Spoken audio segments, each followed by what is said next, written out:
Assalamualaikum warahmatullahi wabarakatuh. Salam sejahtera buat sahabat-sahabat di luar sana. So hari ini saya nak berkongsi hasil daripada seminggu kita telah sunatkan ya. Ini setelah seminggu kita sunatkan pokok avocado ya. Ni kedudukan dia. Kalau kita tengok, saya tak sisip pun dulu ya. Sebelum ini saya potong, buang kulit, dan saya tak sisip. Saya biarkan dan automatically dia sudah kering, dan ini sudah pada usia seminggu.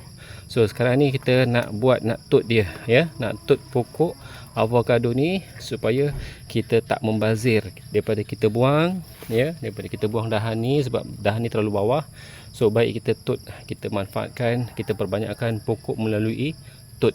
So langkahnya ialah yang pertama, okey, langkah pertama ialah kita sediakan kokopit ya. Saya punya kokopit ni kecil saja, cuma kita nak memancing akar. Ini saya gunakan cara lepas kita sunat, kita akan memancing akar. So kita akan potong tengahnya ya, potong tengah. Okey, kemudian kita ambil, kita letakkan ni yang kita potong tadi, letakkan di bahagian atas. So kita letakkan macam ni. Tak apa, dia dapat separuh saja, cuma kita nak memancing akar saja. Nanti kita akan tut dia. Walaupun benda saya buat ni kecil, tapi kita buat sekali banyak ya. Jadi kita tutup ini supaya satu, benda yang belahan tadi kita letakkan di bawah, supaya bila hujan airnya tak masuk. So kita akan gunakan double tie, kita akan ketatkan dia macam ni. So kita pusingkan dia, bagi dia kedudukan dia. Yang belahan tadi kat bawah, so kita ikat ketat-ketat sikit. Nampak? Okay, nampak? Macam ni ya, dan kita ujung kita potong. Okey, kita potong macam ni. Okey, nampak kemas macam ni. So ini kita gunakan kaedah kita buat selepas sunat. Teknik sunat ni saya lebih gunakan bila kita nak tut ataupun kita nak stack dengan kuantiti yang banyak. Jadi contohnya macam hari ni kita nak tut pokok avocado. So kita gunakan teknik sunat dulu, biarkan seminggu, kemudian kita akan tut dia. Jadi kita akan biarkan sampai dia berkeluar akar. Dan kalau contohnya ya, dahan yang besar, kita kena carilah bekas tempat yang untuk kita buat tut tu, plastik yang agak besar. Dan kat sini ya, saya hanya menggunakan 100%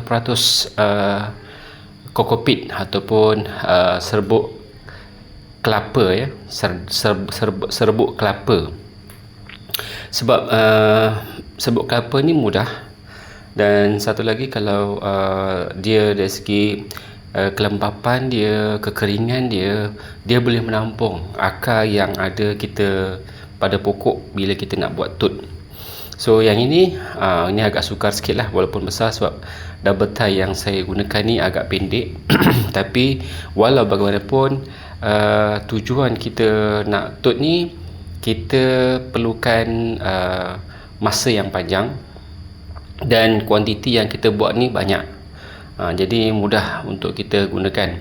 Dan biasanya daripada kita buang begitu sahaja dahan yang kita nak pangkas tu, sayang. Jadi kita manfaatkan pokok ni, kita tut sekurang-kurangnya. Kalau dia berakar, kita boleh pindahkan ke dalam polybag untuk kita perbanyakkan lagi pokok-pokok avocado ni ya. Selain pada pokok avocado, teknik sunat ni juga boleh kita gunakan untuk segala jenis pokok. Jadi yang hari ini kita sentuh berkaitan tentang pokok avocado. Jadi kalau nak dikatakan pokok avocado ni sukar untuk berakar ya, tapi saya pernah buat berakar. Jadi kita akan cuba lagi dengan cara teknik sunat, kemudian kita tut. Jadi apa segala jenis pokok selain daripada kita tut, kita boleh juga gunakan kaedah yang lain. Jadi macam saya, selain daripada tut ni antara yang medium ataupun teknik yang paling cepat untuk berbuah. Cuma kadang-kadang tot ni bila kita nak pindahkan ke tanah atau pindahkan ke polybag, bentuk pokok yang kita nak tanam tu terpaksalah ikut kehendak alam semula jadilah. Sebab kadang-kadang pokok tu melencong ke atas, melencong ke bawah. Berbanding kalau kita gunakan teknik stack, kita akan menghasilkan satu pokok yang sama saiz, sama standard. Itu kelebihan kalau kita buat stack. Dan satu lagi, stack ni kita akan buat kuantiti yang banyak berbanding kalau kita buat tot. Memerlukan tenaga yang banyak untuk kita laksanakan teknik ni. So kat sini saya akan teruskan juga untuk tot ya. Daripada bawah sampai ke atas. Dan untuk bahagian atas ni saya tak tot sebab dia tak mengganggu. So bahagian-bahagian bawah ni sebab kita akan bawa pergerakan pada setiap dahan yang di bawah ni, mengganggu pergerakan kita.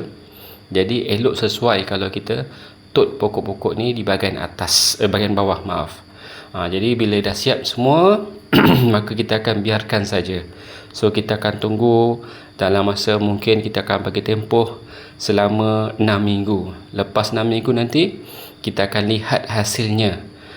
Macam agak boleh berakar ataupun tidak. Dan kalau tak berakar pun ada cara alternatif yang saya boleh cadangkan kepada sahabat-sahabat di sana supaya pokok ni boleh hidup, ya.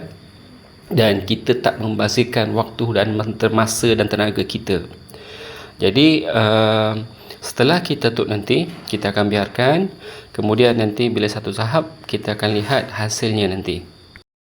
Selain daripada kaedah tot yang kita gunakan pada pokok avocado ni ya, macam kita nak memperbanyakkan pokok, kita boleh juga gunakan sambung pucuk, buat sambung sisip, dan juga kita boleh buat stack. Tapi stack ni tempoh masanya agak panjang.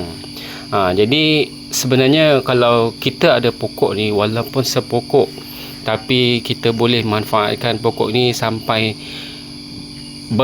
beratus-ratus pokok sebenarnya. Jadi kita manfaatkan dengan kaedah tot ini untuk memperbanyakkan pokok ni supaya dia boleh membiak, dan kita boleh memperbanyakkan daripada asalnya satu pokok, dan kita boleh perbanyakkan dengan kaedah tot dengan boleh menghasilkan mungkin beratus, mungkin beribu pokok selagi pokok ni masih hidup, ya. Jadi sekian saja untuk perkongsian daripada Ilham Petani berkaitan dengan tot pokok avocado.